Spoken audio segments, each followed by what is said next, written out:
Mais. Chay, tá na leitura com a gente também? Não, tô na rua. Tá. Guto, como é que tá aí? Tá na leitura com a gente ou vai acompanhar também? Vai só acompanhar? Escreve aí no chat, o microfone tá ruim. Beleza. Então vou fazendo aqui com a Evelise a leitura, como vocês já sabem, a dinâmica. Guto já pegou aí desde o início, né? Tava no Atos 0, tava no Atos 1, seja bem-vindo. A gente tem aqui a galera que estava com a gente desde o início, a Evelise, a Chayana, o Douglas, o Pedro, e o Guto decidiu caminhar com a gente aí, seja muito bem-vindo. O Guto é um amigo meu de Brasília e recentemente ele se batizou, ele aceitou Jesus publicamente como seu único e suficiente Salvador. Então, fiquei muito feliz pelo Guto. Fiz com ele, estudei com ele a Bíblia inteira 50 vezes, e aí, no momento certo, o Espírito Santo tocou lá e ele entregou a vida dele para Jesus, e agora está caminhando com a gente. E aí, você é muito bem-vindo aqui, Guto. Aqui que a gente faz, a gente compartilha, né? Compartilha a palavra, compartilha a vida. Você vai perceber que a gente sempre deixa muito aberto para o Espírito Santo guiar todo esse estudo. Você é muito bem-vindo. E é o momento que você quiser parar, compartilhar, fica à vontade também. Quer escrever aí, geralmente o Pedro escreve bastante, aí o pessoal que está só acompanhando, ainda assim vai interagindo no chat, e quando consegue também abre o microfone e fala. Então, esse aqui é o nosso bate-papo. Vou fazer uma revisão muito rápida e vou fazer uma publi não paga aqui, ó. Atos para todos, cara. Comprem. Comprem, vocês não vão se arrepender. Esse cara, ele escreve. Por isso que, para mim, ele é um dos maiores teólogos da atualidade. Só que é para todos. Então, ele tem livros bem gigantes, bem acadêmicos, mas ele tem uma coleção toda da Thomas Nelson. Tem uma coleção inteira que é bem tranquila, assim, uma linguagem bem acessível, mas ao mesmo tempo bem profunda.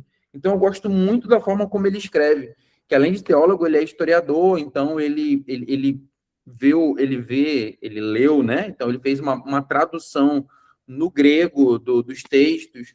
É muito legal a visão que ele traz muitas experiências próprias envolvendo o que está acontecendo e traz muita visão, assim, que a gente vai comentar aqui. Eu estou baseando muito nesse livro aqui dele, tá? Então, pra vocês entenderem, ó, deixa eu ver se aparece aqui.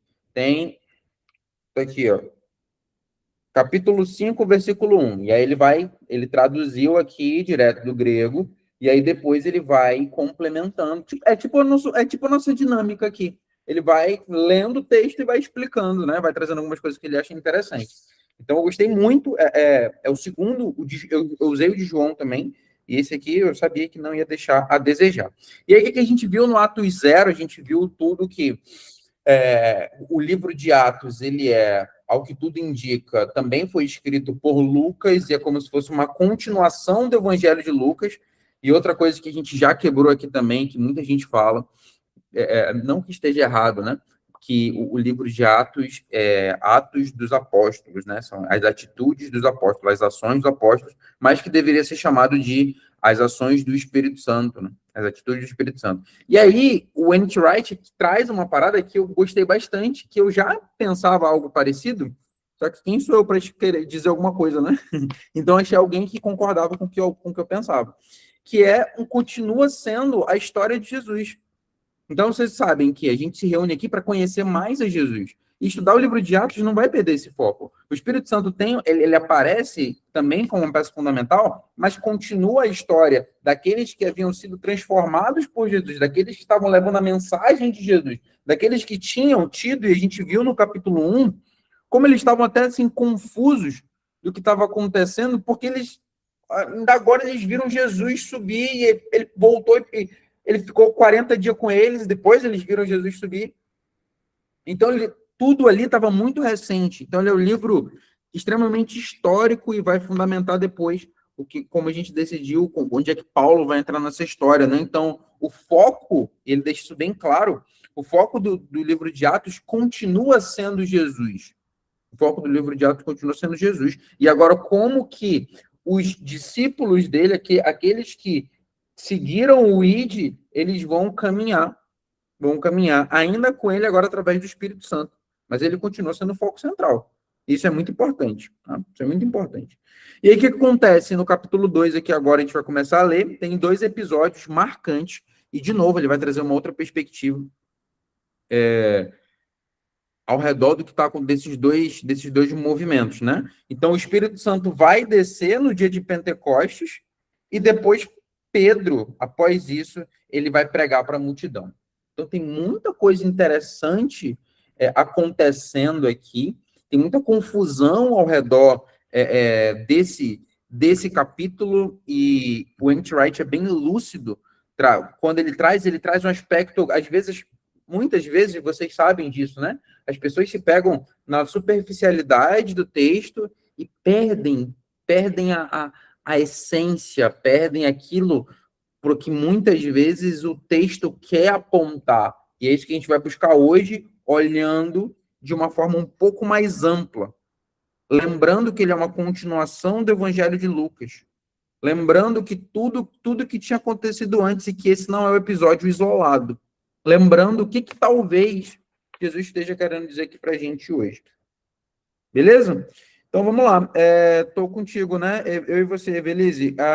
O Espírito Santo desce no dia de Pentecostes. Capítulo 2, de versículo 1. Havia chegado o dia de Pentecostes. Quando os crentes se reuniram no mesmo lugar, naquele dia, de repente veio do céu um som, como de um vento muito forte, e encheu toda a casa na qual estavam assentados. Então, viu-se algo parecido como línguas de fogo, que pousaram sobre a cabeça de cada um deles. Todos ficaram cheios do Espírito Santo e começaram a falar em outras línguas, conforme o Espírito os capacitava. Muitos judeus piedosos tinham vindo de todas as nações do mundo para Jerusalém. E quando se ouviu aquele som, multidões vieram correndo para ver do que se tratava. E ficaram espantadas ao ouvir que seus próprios idiomas estavam sendo falados. Atônitos e maravilhados, eles perguntavam: acaso não são galileus todos estes homens que estão falando? Como, então, ouvimos todos eles falando as línguas das terras onde nascemos? Partos, medos e elamitas, habitantes da Mesopotâmia, Judeia e Capadócia, do Ponto e da província da Ásia. Da Frígia, da Panfilha, do Egito, das regiões da Líbia, ao redor de Cirene, visitantes de Roma. Tanto judeus como convertidos ao judaísmo, cretenses e árabes, nós os ouvimos declarar as maravilhas de Deus em nossa própria língua. E ali estavam eles, maravilhados e confusos. O que quer dizer isto?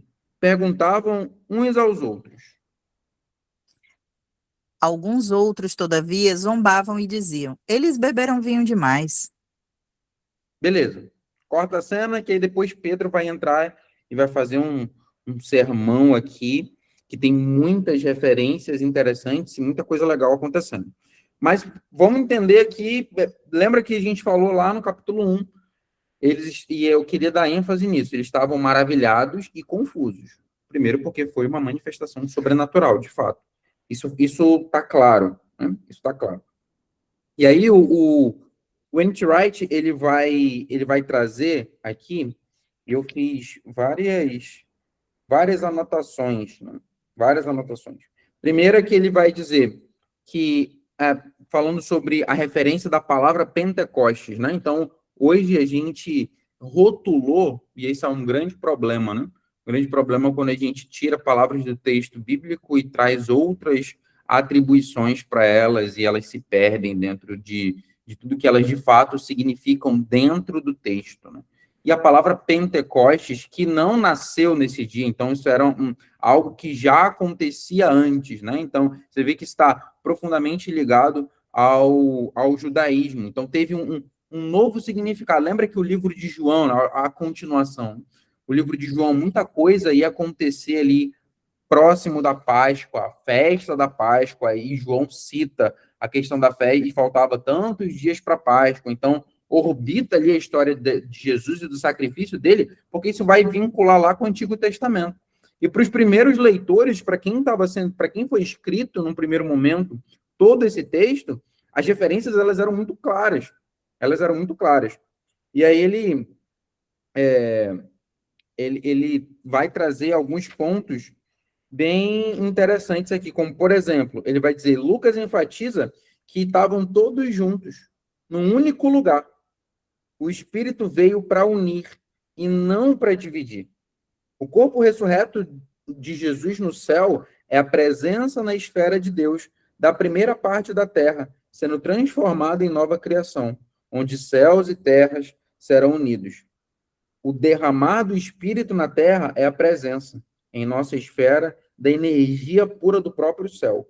O dom do Espírito é, dessa forma, o resultado direto da ascensão de Jesus. A gente não pode desvincular o que está acontecendo aqui do que acabou de acontecer, que foi a ascensão de Jesus. Então, Jesus, capítulo 1, ele acabou de subir e eles passaram vários dias ali em oração. E a gente falou, né, o Guto e o Pedro lembram, quando a gente falou sobre o capítulo 1, eles permaneciam ali em oração e adoração. Cara, é simples e acessível. Quando a gente permanece em oração e adoração, e adoração não é só louvar, falo isso lá na comunidade quando eu estou ministrando. É uma música muito bonita que fala que o louvor começa quando o culto acaba. Porque a adoração, ela não é naquele momento de... Ali está expressando, está celebrando. Está celebrando. Tanto é que a gente chamava lá os cultos de celebração. Você está celebrando o quê? Você tem que ter um motivo para celebrar. Celebrar o que você já adorou a semana inteira. Então, a adoração ela é um estilo de vida, né? Ela é um estilo de vida. Eu adoro quando eu estou com minha esposa. Eu adoro quando estou no meu trabalho. Eu adoro a Deus. É essência, né? A adoração ela é essência. Então, ela faz parte do meu dia a dia. E aí, nos cultos, em comunidade, eu celebro o tanto que eu já adorei a Deus. E ele vai trazer esse ponto. Então, a ascensão de Jesus, o dom do Espírito dessa forma, resultado direto da ascensão de Jesus. Porque ele é o Senhor de tudo. A energia do poder. E o poder de se fazer qualquer coisa totalmente nova está disponível através do Espírito a todos aqueles que clamam pelo seu nome e a todos que seguem e a todos que creem nele. Esse mesmo poder está disponível para a gente hoje. Então, o que aconteceu ali após o momento. Vocês veem, né? Na história da igreja, a gente vai ter muitos movimentos ali por volta dos anos 80, dos anos 90, e durante vários séculos, movimentos de avivamento. E esses movimentos de avivamento, eles geralmente são precedidos por campanhas de oração e adoração.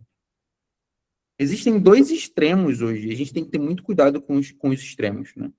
Um extremo é o emocionalismo, aonde confunde-se o agir do Espírito Santo com a traição dos nossos próprios sentimentos. E o outro lado, que é outro extremo ruim também, é que também não se sente mais nada. Então, nada é o Espírito Santo também. Ele não tem espaço para agir. É tão racional que não há espaço para o espiritual. Então, na verdade, o espiritual, ele habita, né, dentro de cada um de nós. E o que está acontecendo ali? Uma manifestação. Uma manifestação do poder de Deus após campanha de oração e adoração, como um reflexo da ascensão de Jesus. Pode falar, meu brother. Você me fez lembrar Antigamente, né? Antigamente eu acompanhava muito a minha avó. Vai para a igreja, a congresso, bastante coisa assim. E a gente ia para bastante vigília, velho. Bastante. Aí eu era pequeno, era novo, não tinha muita noção do que era, né? Meu, eles ficavam a noite toda, a madrugada toda, orando, louvando, adorando, sabe? O Espírito Santo, sabe, de verdade mesmo, que você sentia. Você sentia. Aí, eu, quando eu ia embora 4, 5 horas da manhã, morto de sono, cansado, todo mundo indo embora zen, tranquilo, sabe? Uhum. Como se não tivesse acontecido nada, nada, nada. É Exato, impressionante isso. exato. Exato, né? A gente que, não sei quantos de vocês, assim como o Douglas, eu também nasci, cresci no contexto religioso, e muitas vezes, às vezes a gente fica até traumatizado, né? Eu acho que eu já contei aqui algumas vezes, minha mãe, 5 horas da manhã, todo dia, culto da família. Eu odiava, porque eu ia dormir muito tarde, e aí eu não prestava atenção em nada do que estava acontecendo ali. Eu dormia para um lado, meu irmão dormia para o outro, e ela brigava com a gente, falava da importância. Hoje eu entendo. Eu passei por várias fases. E aí, depois, um pouco mais velho, e ainda falava para ela, mãe, não faz sentido isso, porque eu nem estou prestando atenção no que está acontecendo. Aí quando eu chego no meu escritório, aí sim eu tenho tempo, eu estou acordado. Mas hoje, na atual conjuntura, o maior prazer é encontrar Jesus na madrugada, onde eu sei que nada vai atrapalhar aquele momento. E aí eu lembro, né? Do que a luz que ela tinha, o caminho que ela ensinou que hoje volta, né? E hoje eu entendo. E esse momento é não por obrigação, mas por desejo, quero estar ali, né? E é totalmente diferente. Faço isso todo dia? Não consigo fazer isso todo dia.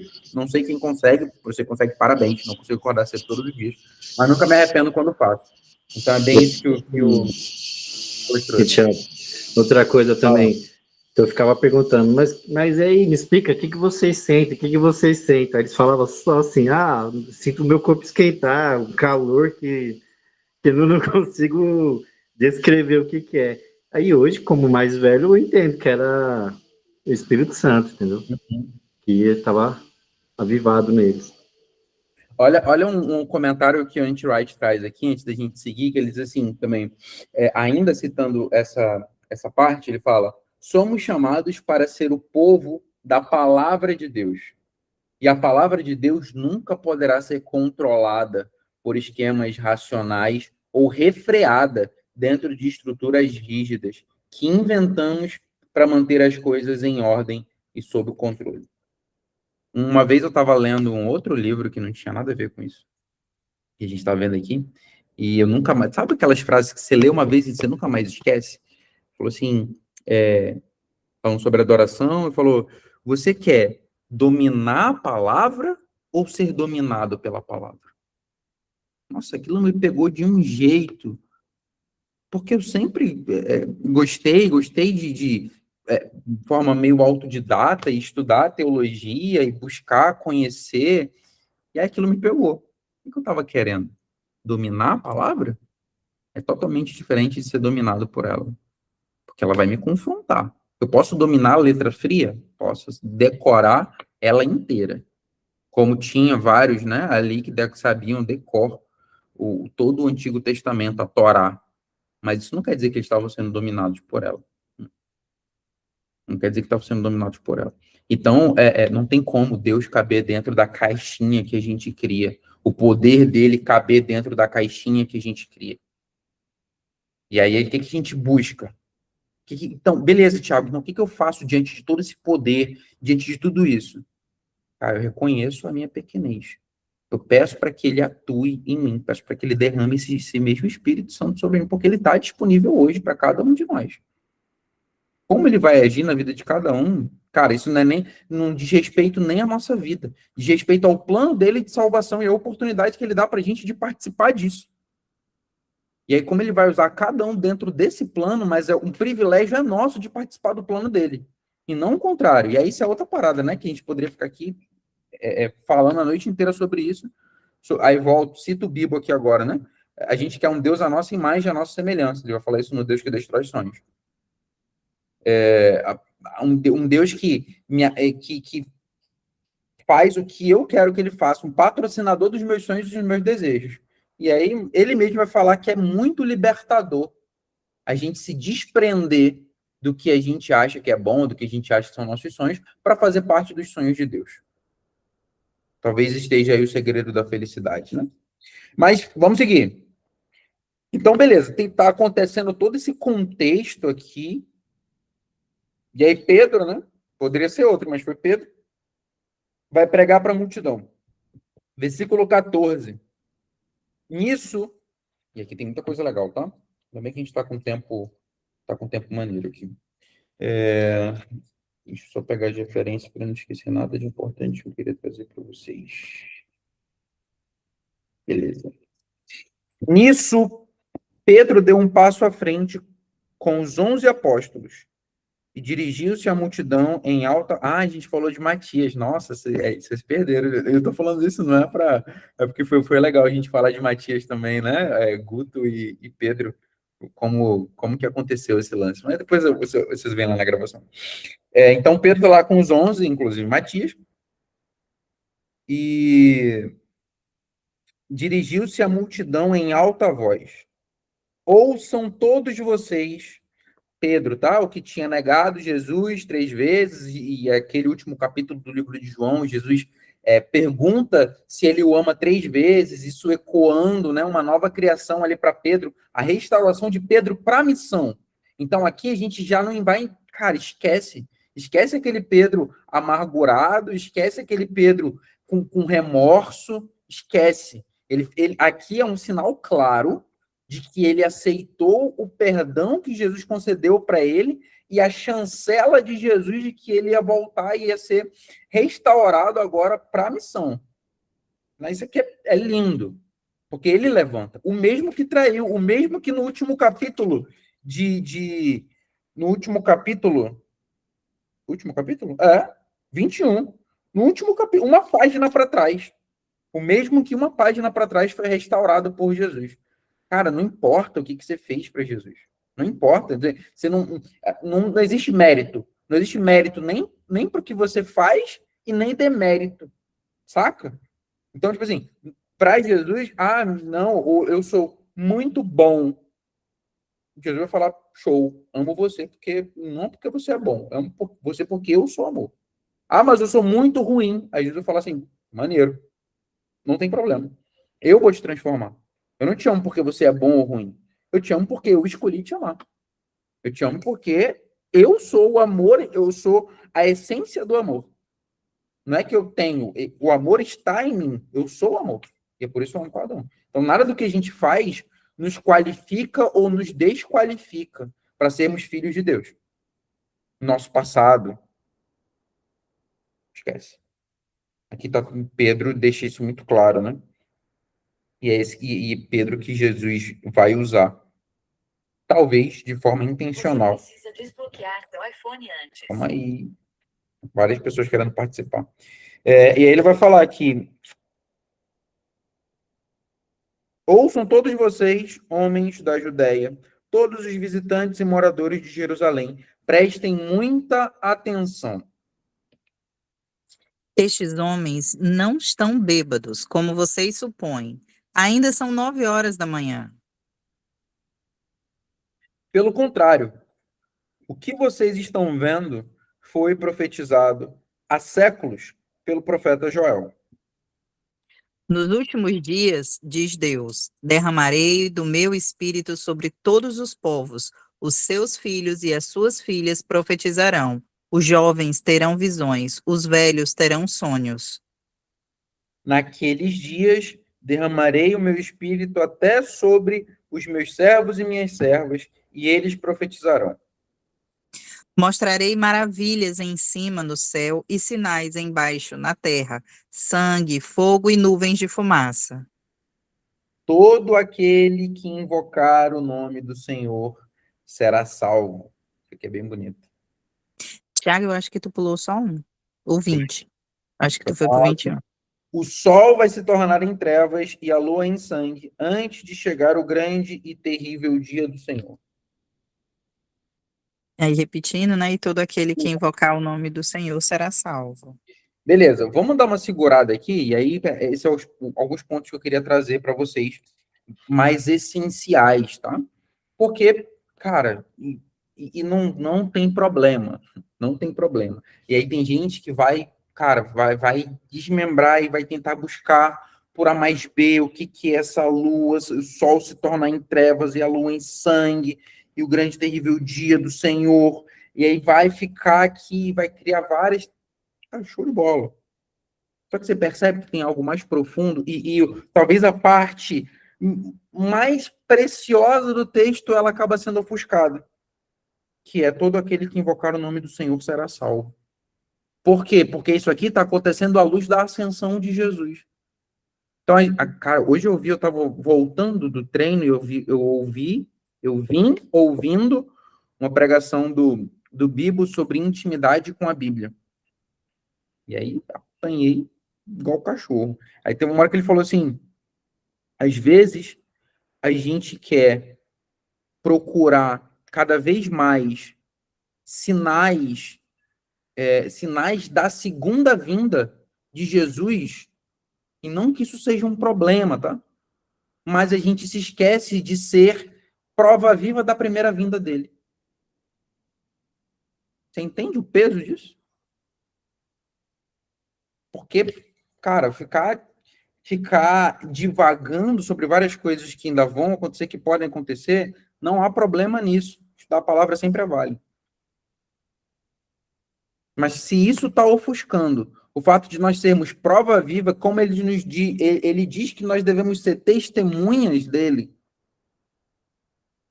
e está sendo ofuscado o fato de todo aquele que invocar o nome dele será salvo, aí começam as divisões, né? Aí começam as divisões. E a gente vê no capítulo 2. E é lógico, tá? Aí aqui, vocês sabem que a palavra ela não passa pano para nada. Daqui a pouco, no livro de Atos, o pau vai começar a quebrar já no início da igreja mesmo.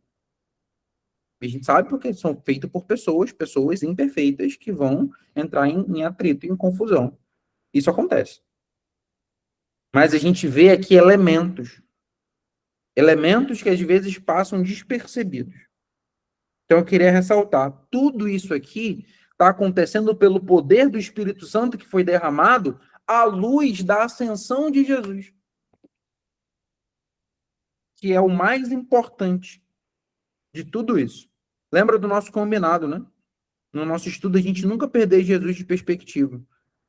E não é querer ser simplista, é ser cristocêntrico, como toda a palavra é, né? Aponta para ele.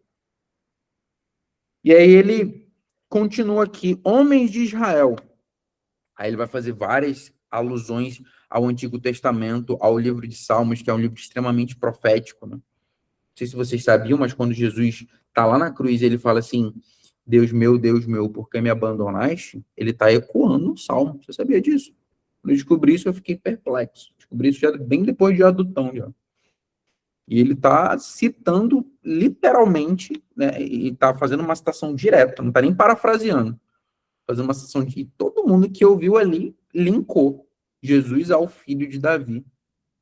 Então, Davi, quando vai escrever, é bem... eu até falei na semana passada, e aí, Guto e Pedro, vocês foram atrás A Casa de Davi? Cara, essa série é muito boa, hein? Vou indicar de novo. Já acabou de sair a segunda temporada, já terminei de assistir. A Casa de Davi na Amazon Prime. Assista lá, você vai gostar. Então, tem muitas referências às profecias. Então, o livro de Salmos ele é um livro bem profético, tá? Seria o interessante, tá aí, um livro interessante para a gente estudar em algum momento.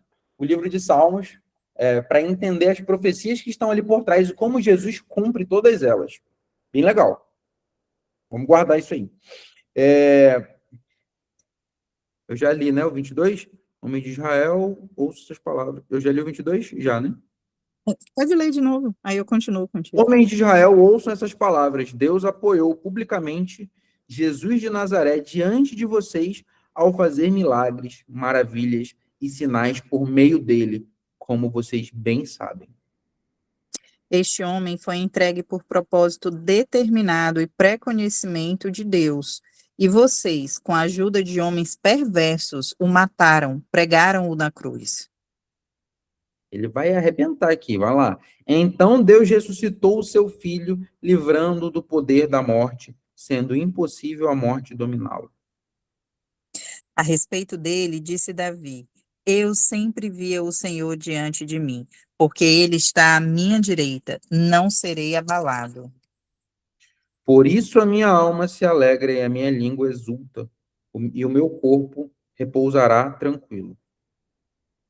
Porque tu não me abandonarás no sepulcro, nem permitirás que o teu santo sofra decomposição.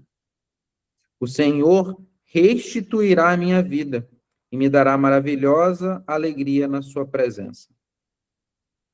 Irmãos, posso dizer com franqueza que o patriarca Davi morreu e foi sepultado, e o seu túmulo está entre nós até o dia de hoje. Porém, ele era profeta e sabia, cara, o cara vai usar aqui, muito bom esse sermão, né? Porém, ele era profeta e sabia que Deus havia prometido com um juramento infalível que um dos seus descendentes se sentaria no trono. Prevendo isso, falou da ressurreição de Cristo, que não foi, perdão, não, tá certo, que não foi abandonado no sepulcro e cujo corpo não sofreu decomposição. Davi estava falando de Jesus e todos nós somos. Agora, eu preciso que vocês se imaginem na cena, sendo que já tinha acontecido uma manifestação sobrenatural, que eles já estavam orando, estava todo mundo dentro de uma casa. Eu não sei porquê, mas eu imagino Pedro subindo em cima de uma mesa. Não sei, eu só imagino. Nesse momento, ele subiu em cima de uma mesa. Pode ser coisa só da minha imaginação. Mas ele está ali, impetuoso como ele era, para frente como ele era, restaurado como ele era, a empolgação com a qual ele está falando daquilo não é nem aquilo que ele acredita, é aquilo que ele vive, está nas entranhas dele. Sabe quando algo queima dentro de você? Eu imagino Pedro falando desse jeito, querendo balançar as pessoas que estão ao redor dele e falando isso com uma convicção que aí não tinha como não batizar 3.000 pessoas, né? Então, a convicção que ele estava fazendo, usado pelo Espírito Santo, se permitindo ser usado pelo Espírito Santo, eu preciso que vocês tenham essa sensação do que está acontecendo aqui. Beleza, aí agora eu volto para o texto onde eu estava. 32. Davi estava falando de Jesus, e todos nós somos testemunhas de que Deus ressuscitou este Jesus dentre os mortos. Exaltado à direita de Deus, ele recebeu do Pai o Espírito Santo prometido e derramou o que vocês agora veem e ouvem. Ele está explicando, né? Deixa eu explicar para vocês o que aconteceu. Aí contou toda a história, e é por isso que isso está acontecendo. Então ele traz uma explicação bem clara aqui. Davi não estava falando de si mesmo nestas palavras, dele que eu citei, pois ele nunca subiu aos céus. Além disso, ele declarou: o Senhor falou ao meu Senhor, sente-se aqui à minha direita. Até que eu ponha os teus inimigos como estrado para os teus pés. Portanto, eu garanto a todos em Israel que este Jesus, que vocês crucificaram, Deus fez Senhor e Cristo. Quando ouviram isso, ficaram aflitos em seu coração e perguntaram a Pedro e aos outros apóstolos: Irmãos, que faremos? Caraca, que doido, né? Então, tipo assim, o que eles ficaram atônitos, eles ficaram constrangidos, eles ficaram aterrorizados. Caiu a ficha deles. Assim como a dos discípulos a ficha dos discípulos vai cair depois de, a gente viu lá, né, no capítulo 2 de João, ou foi no 3, quando ele derruba o templo, quando ele derruba as coisas, né, os cambistas lá, e derruba as mesas, eles não entendem, e aí o texto diz que depois que ele ressuscitou, que eles entenderam. E aí veio, né, quando ele estava sendo crucificado. Então, muita coisa veio depois. E aí, quando a ficha cai, e eles ficam, o que eu faço agora? Qual é o caminho? Qual é a solução? E aí Pedro vai responder: cada um de vocês deve abandonar o pecado, voltar-se para Deus e ser batizado em nome de Jesus Cristo para o perdão dos seus pecados. Então vocês também receberão o dom do Espírito Santo. Pois a promessa é para vocês, para os seus filhos e para todos os que estão longe, para todos quanto o Senhor, o nosso Deus, chamar. Então Pedro, com muitas palavras, procurando convencer todos os seus ouvintes, continuou: salvem-se dessa geração perversa. Os que aceitaram a mensagem foram batizados, e naquele dia houve um acréscimo de cerca de 3.000 pessoas. Caraca, 3.000 pessoas. Mano. Você já pensou o que é isso? Tiago, e eu fico me perguntando se essas 3.000 pessoas é que nem nas 5.000 da lá da multiplicação dos pães e peixes, porque só contam os homens, não contam crianças, não contam Aham, mulheres, né? Então isso pode ser ainda maior, né? é verdade. Esse número. É verdade. E aí o N.T. Wright, ele traz aqui, né? Quando você pensa a respeito disso, algo em si chama atenção, falando ainda até sobre as profecias de Joel, que elas estavam se tornando realidade e o Espírito de Deus estava acessível a todo o povo. Então, por que o Espírito não tinha sido derramado nos sumos sacerdotes, nos líderes religiosos, nos oficiais e nos mestres? A resposta tão politicamente desconfortável é tão politicamente desconfortável, tanto no primeiro século como em qualquer outra época, é que o Espírito parecia indicar que o trabalho da nova criação estava começando ali, no cenáculo, onde os amigos de Jesus e seus familiares se reuniram.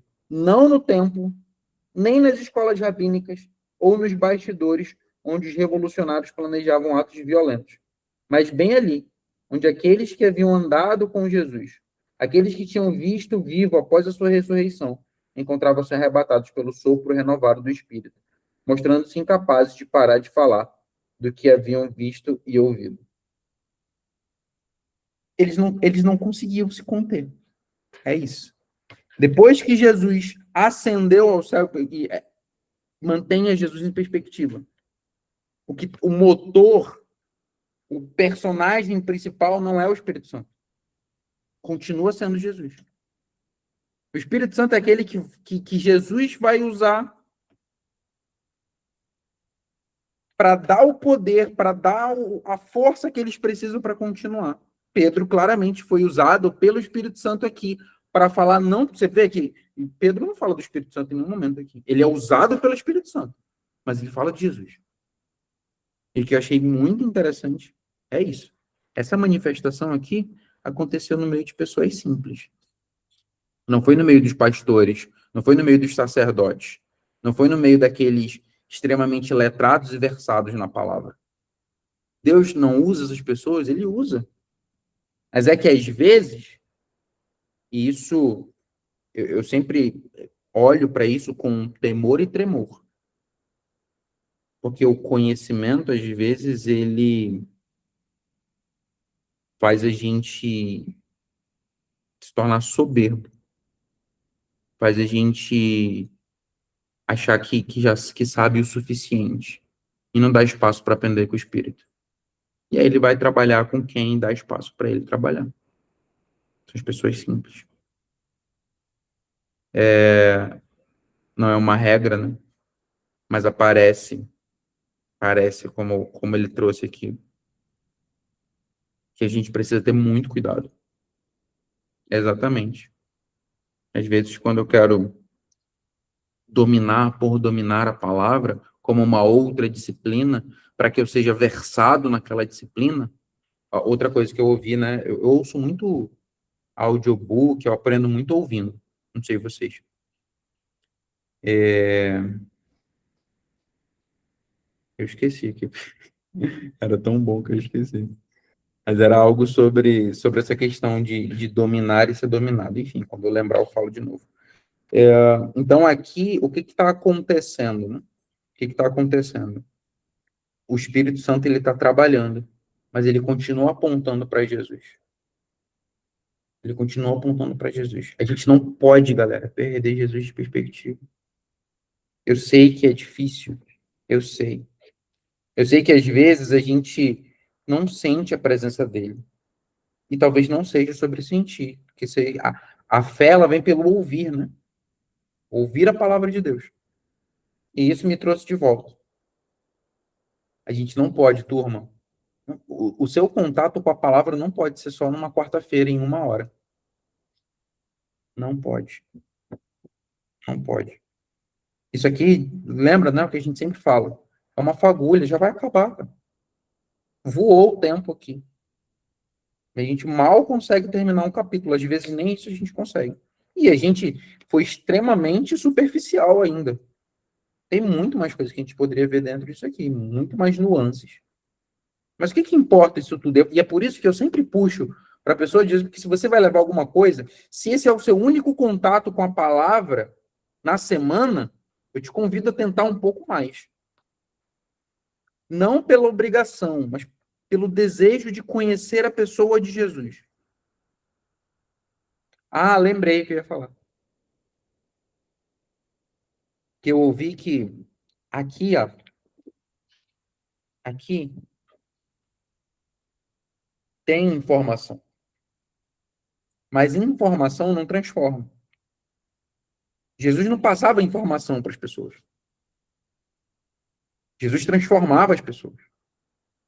É impossível você ter um encontro real com Jesus e você ter só informações. Então, se o que eu tenho hoje relacionado a Jesus são informações, o que a gente tem dentro do nosso encontro? A gente conversa, a gente troca informações. Isso é uma parte, né? Mas Jesus não traz informação, ele traz transformação. São duas coisas bem diferentes. Uma depende da outra, mas são coisas diferentes. Fala, amiga. O Rodrigo Silva, né, ele fala que a Bíblia, ela não é considerada um clássico, nem um best-seller, e ele fala que são por questões específicas, né, de definição do que seria um clássico, o que seria um best-seller, né, mas é o livro mais vendido, e ele não só é o mais vendido no mundo, na história, como ele é o único que transforma, que é exatamente por isso, porque o conteúdo dele, o conteúdo da Bíblia, desse livro, é, é totalmente diferente. Por exemplo, você cita vários estudos que você traz de autores, você indica, mas nenhum deles vai nos transformar. Eles vão nos auxiliar a compreender o que está aqui. Então, a base é essa, né? E é como você falou logo aí no comecinho do nosso estudo aqui desse capítulo, né? É simples, é acessível, né? E a gente, muitas vezes, tem realmente uma morosidade em ler, em procurar, às vezes acha que não vai se dar bem ou que não vai ser gostoso, como um livro de romance, um livro de ação, de mistério, às vezes de terror, mas Deus é tão particular, ele é tão minucioso, que ele criou capítulos de todas as formas, aqui dentro, livros de todas as formas. É verdade. Então, se a gente consegue enxergar um pouquinho, seja no Antigo ou no Novo Testamento, tu encontra mistério, tu encontra crime, tu encontra suspense, assassinato, tu encontra romance. Tem livros que são extremamente sensuais e sexuais Sim. aqui na Bíblia. Então, assim, a questão é a gente abrir, né? A gente buscar de alguma forma, esse livro realmente faz a diferença. Ele tem esses 66 livros que estão sempre apontando para a mesma mensagem. Isso aí, Douglas. Estão apontando para a mesma mensagem e para o mesmo Deus. E é isso que faz a gente ser transformado, né? Cara, é isso Exato. que eu entendo aqui. Exato. E aí a última parte, que também é muito importante, vai falar sobre eles, como eles continuavam firmes na comunhão, né? E aí o autor vai falar sobre a comunhão de viver a vida com atividades em comum. Isso é comunhão. Pessoas que não eram da mesma família, não eram família de sangue, mas que eles viviam, não tinha mais. Isso é difícil para a gente entender hoje, né? Não era meu, era nosso. Eles começaram a. Vamos ler aqui o texto e a gente fecha com isso. E todos continuavam firmes no ensino dos apóstolos, na comunhão, no partir do pão e nas orações. Todos estavam cheios de temor, e muitas maravilhas e sinais eram feitos pelos apóstolos. Todos os que criam estavam juntos e unidos e tinham tudo em comum. Vendendo suas propriedades e bens, distribuíram a cada um conforme a sua necessidade. Todos os dias eles adoravam juntos no templo, reuniam-se nas casas para partir o pão e participavam das suas refeições com grande alegria e gratidão. louvando a Deus e tendo a simpatia de todo o povo, e o Senhor lhes acrescentava diariamente os que iam sendo salvos. Como eu disse para vocês ainda há pouco, naturalmente, depois de um tempo, o pau vai quebrar lá entre eles e vai começar a ter as marcas do pecado, né? Que tem durante todos os nossos relacionamentos. Ciúme, de inveja, de orgulho. Isso vai acontecer dentro da igreja também, como acontece até hoje. Mas é muito bonito o que está acontecendo aqui. E aí a última citação que eu queria ler aqui, é que ele diz assim, Lucas tem o cuidado de apontar os sinais identificadores. De fato, Atos 2:42 é frequentemente visto como assentando as 4 marcas da igreja.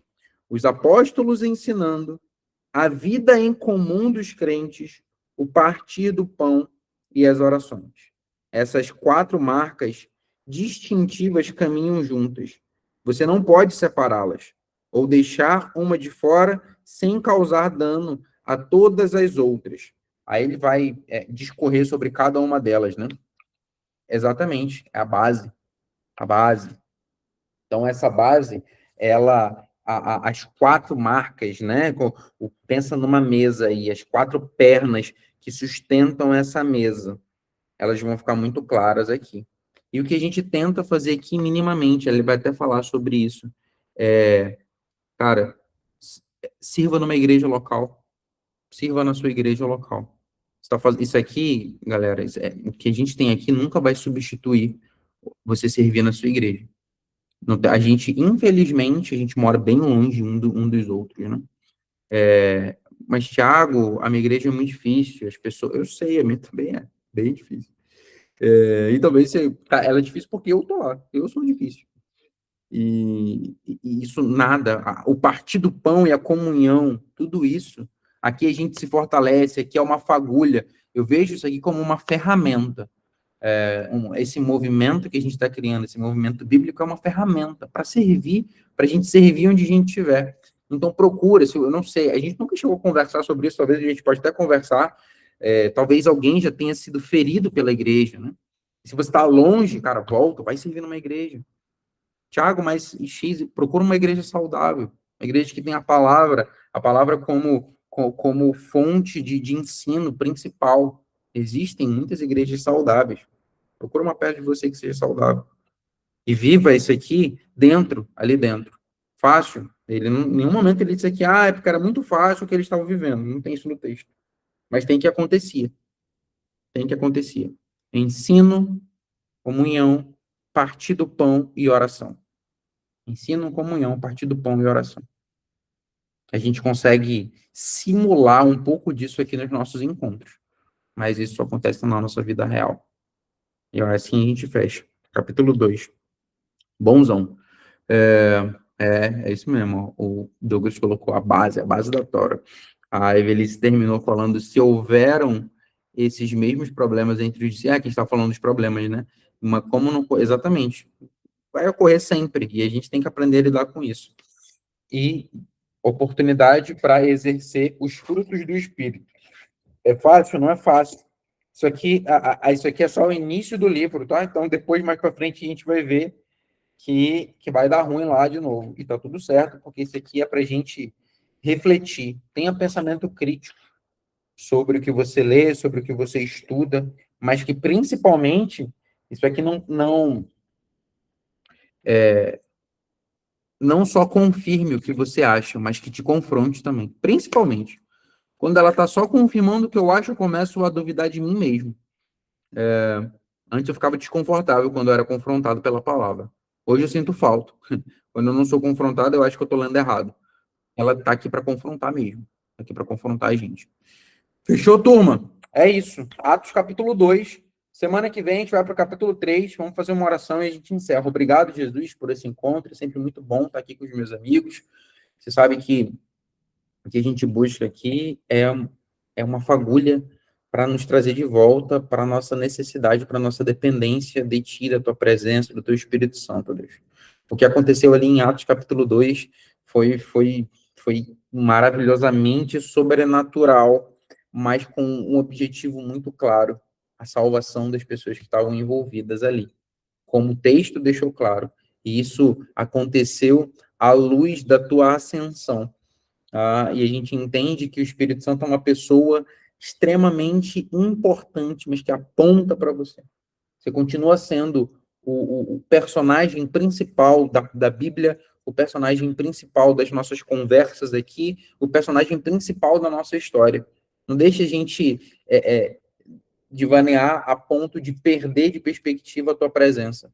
Porque você é quem transforma a nossa vida, transforma a nossa essência. Sem ti, ó Deus, tudo isso aqui vira apenas informação. A gente não quer informação, a gente quer transformação. Por mais difícil que seja. E através do teu Espírito Santo é que a gente vai ser transformado. É que a gente vai lutar contra o nosso próprio eu. Todos nós aqui já te aceitamos como nosso único e suficiente Salvador. E agora a gente entra numa jornada de santificação. Que também é mal entendida, que não é a gente não pecar mais. Que não é a gente não falar com as pessoas que a gente acha que são pecadores. Porque nós continuamos sendo pecadores. Então, a luta não é contra as pessoas dentro da santificação, mas contra nós mesmos, contra os nossos maus desejos, contra os nossos maus desígnios. Essa é a nossa luta. E a gente só consegue vencer se a gente permanecer em ti, se a gente continuar abrindo a tua palavra e voltando constantemente ali. Transforma, Deus, transforma o nosso coração, transforma os nossos desejos. Cuida de cada um, cuida das suas famílias, cuida dos seus projetos. Que cada um que está aqui, ó Deus, saia inspirado para ser uma bênção ainda nesse restante de semana. Com as pessoas que eles encontrarem. Às vezes nem precisa falar, só numa atitude. Eles consigam ser a Bíblia que as pessoas vão ler. Todos nós conseguimos fazer isso, ó Deus, através do Espírito Santo. É o que nós pedimos em nome de Jesus. Amém. Amém? Fechou? É isso, turma. Obrigado. Valeu. Manda uma mensagem lá no grupo. Chayana, eu sei que eu tô te devendo. Eu vou subir tudo lá em breve. Um beijo, 2 queijos. Tchau, tchau. Até mais. Valeu.